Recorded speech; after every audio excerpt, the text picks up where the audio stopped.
Cuando hablamos de hechos históricos, solemos imaginarnos cosas épicas y surreales. Esto en gran parte gracias a lo que se nos muestra en las películas, series o videojuegos. Por ejemplo, en la película de Napoleón, ¿no? Donde se plomea las pirámides. O en juegos como Assassin's Creed, cuando Da Vinci intenta coquetear con Ezio.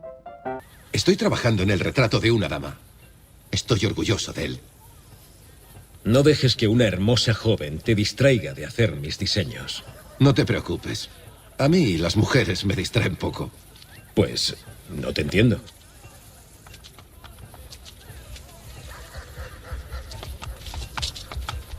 Y este caso es curioso porque en la vida real se han encontrado argumentos para decir que Da Vinci era homosexual. Más que nada porque nunca se le conoció un amorío femenino y se dice que tenía una relación muy íntima con su alumna conocida como Salai. Bueno, eso es otra historia. El punto es que cuando imaginemos un hecho histórico lo hacemos con ese toque peliculero y épico, sobre todo en las batallas. Pero ¿qué pasaría si te dijera que existió un grupo militar que durante 2 siglos se ganó la fama de ser tan eficaz en el combate, que al verlos venir decían que eran los ángeles de la muerte, con una armadura prácticamente sacada del Dark Souls y con batallas tan épicas en donde el enemigo llegaba a superarlo por miles, y aún así ganaban, logrando imponerse ante esta clara desventaja? Los húsares alados polacos, una unidad militar de élite. Ellos serán los protagonistas. Verán, este video originalmente iba a tratar de lo ocurrido en Viena, en donde los húsares polacos tenían presencia, pero sus hazañas son tan impresionantes que decidí hacer este video exclusivamente de ellos, ya que siento que están muy poco representados a comparación de otros grupos militares. Y sí, yo sé que hay muchos videos hablando del tema, pero ¿qué carajo? Decidí hacer el mío con juegos de azar y mujerzuelas.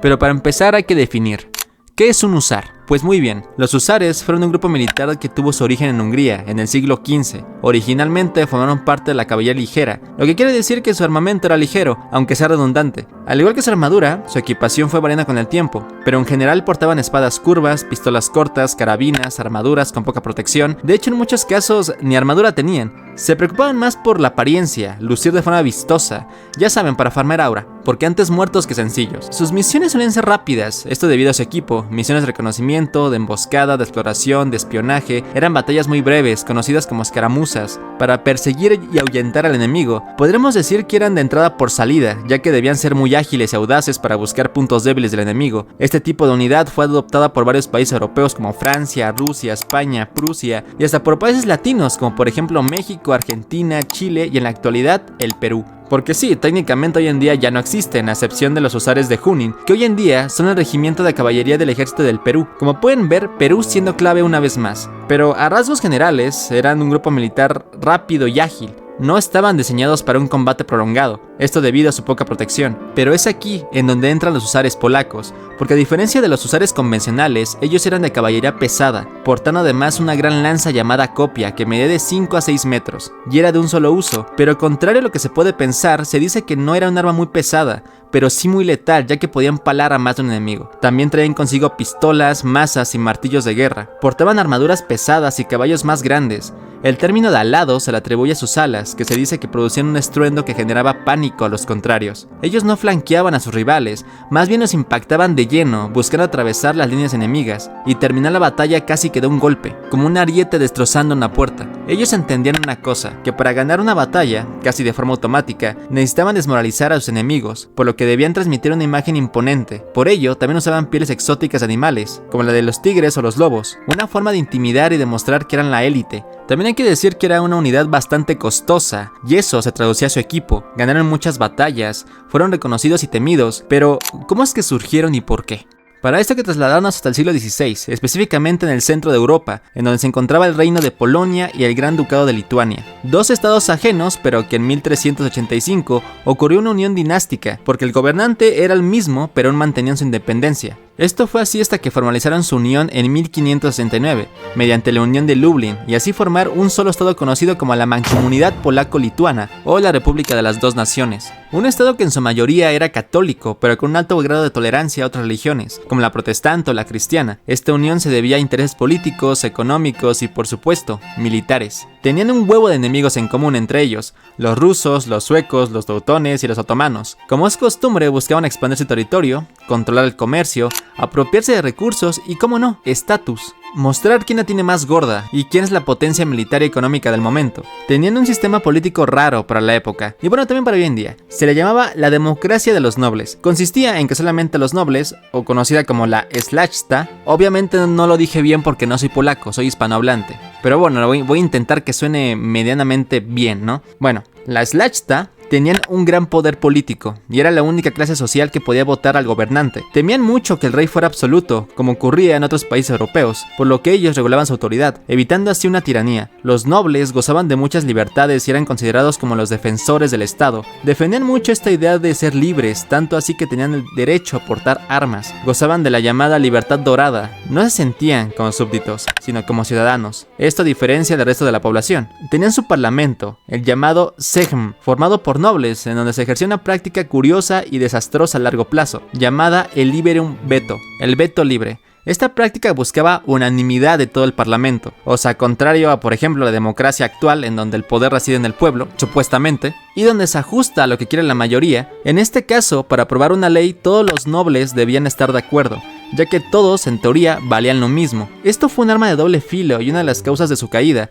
ya que bastaba un solo noble para impedir una decisión o aprobar una ley, dejando el país paralizado. Solo bastaba con negarse como apretar un botón. Esto provocó que a largo plazo sobornaran a integrantes del parlamento para detener decisiones importantes. Un solo noble era más que suficiente para impedir una reforma o ley. Los sobornos, evidentemente, venían de sus enemigos, Rusia, Prusia, Austria, y si lo analizamos era algo muy sencillo, o sea, ni siquiera tenían que enfrentarlos directamente. Es importante entender quiénes eran los nobles. Parece que me desvío del tema, pero no. Realmente está conectado. Verán, los nobles en la mancomunidad no eran todos ricos. Una característica principal es que nacían con ese estatus, a menudo por su apellido sin importar si tenían muchos bienes o no. Su linaje y su escudo de armas marcaba la diferencia, ya que aunque no fueran muy ricos, se intentaban diferenciar de los campesinos en comportamiento. Daba igual que un burgués fuera muy rico, eso no lo convertía en noble, ya que todos los nobles sin excepción gozaban de muchos beneficios. A comparación de otros países de Europa que representaban entre el 2 y el 3% de la población, en la mancomunidad representaban hasta más del 10% de la población, un número amplio para la época. Muchos nobles polacos desarrollaron la idea del sarmatismo, una creencia que se basa en ser descendiente de un pueblo guerrero, los sármatas. Esta creencia influía en todo, en su comportamiento, en su vestimenta, el sentimiento de superioridad frente a otros países europeos, y sobre todo, en la guerra. No todos combatían, pero ser noble significaba tener la obligación moral y cultural de defender al Estado.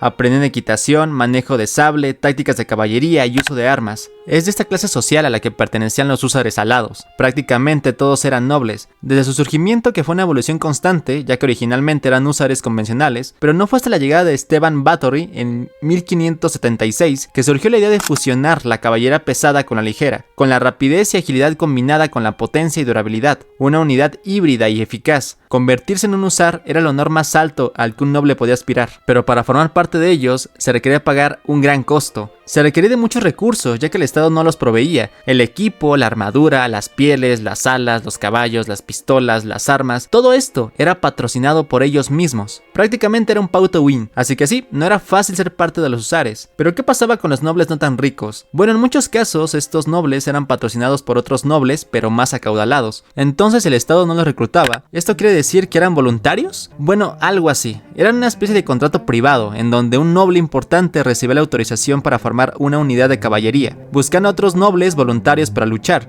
Esto significaba una gran oportunidad de mostrar su valía. Es importante entender que los nobles en la mancomunidad tenían un fuerte vínculo en el ámbito militar. Vamos, el sarmatismo en el que se basa parte de su identidad se trata de eso. Su lucha significaba cumplir con su deber de noble, y obviamente defender su estilo de vida y obtener más privilegios, más riqueza. De hecho, se les evitaba cobrar algunos impuestos, ya que de alguna manera eran exentos al prácticamente pagar con su vida. Y es por eso que es un grupo tan especial. La carga religiosa también era importante, era la columna vertebral de su identidad. Proclamados como los defensores del cristianismo y catolicismo, eran el escudo de Europa occidental ante la amenaza otomana y la expansión del Islam, el llamado Antemurale Christianitatis, el baluarte de la cristianidad. De hecho, algunos de sus petos portaban la imagen de la Virgen de...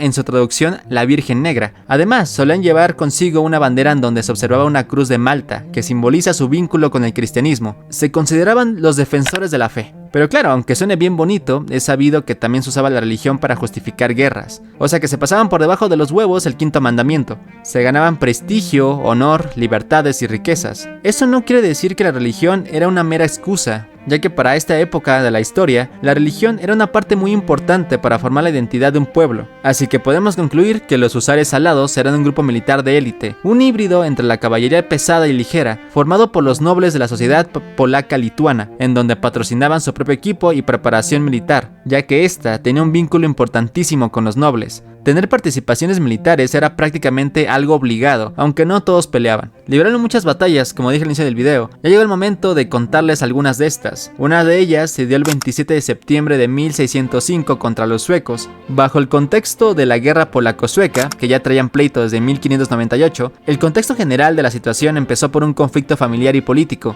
El rey Segismundo III Vasa era rey de Polonia-Lituania, pero también era rey de Suecia. El problema vino por las creencias, ya que Segismundo era católico, pero el pueblo sueco comenzó a tener un fuerte dominio protestante y no lo veían con buenos ojos. Temían que impusiera la identidad polaca a la fuerza, así que derivado de esto, su tío Carlos IX aprovechó la situación para quitarlo del trono, liderando así una rebelión que lo destituyó del cargo. Segismundo argumentó que su tío era un usurpador, así que intentó tomar Suecia por la fuerza, pero no tendría buenos resultados. El objetivo de los suecos era hacerse de Livonia y controlar el mar Báltico, mientras que la mancomunidad buscaba defenderlo, frenando la expansión sueca. Cerca de la ciudad de Kirchholm, unos 3.600 hombres de la mancomunidad, donde no todos eran húsares, se enfrentarían a alrededor de 11.000 hombres suecos, una clarísima desventaja, por lo que el general Jan Karol este hombre sabía que se atacaba de frente, no podía ganar, así que decidió planear una supuesta retirada falsa, con el objetivo de que los suecos rompieran sus filas y se confiaran, yendo a perseguirlos. Las tropas de Carlos IX no se esperarían una carga devastadora por parte de los husares alados.